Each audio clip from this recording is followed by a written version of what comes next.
చేయాలంటే ముందు ఏం చేయాలి? అమ్మా మౌనిక, టిఫిన్ తెచ్చిన తిను.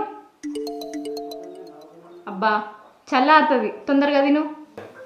తింటా. ఈ టైంలో నాకు భవనక్క గుర్తొస్తుందేంది?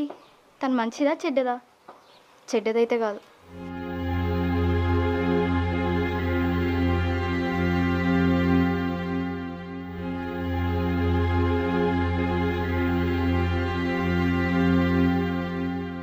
మనం సంతోషంగా ఉంటే మనం ప్రేమించిన వాళ్ళు గుర్తొస్తారు. అదే మనం బాధలో ఉంటే మాత్రం మనల్ని ప్రేమించిన వాళ్ళు గుర్తొస్తారు.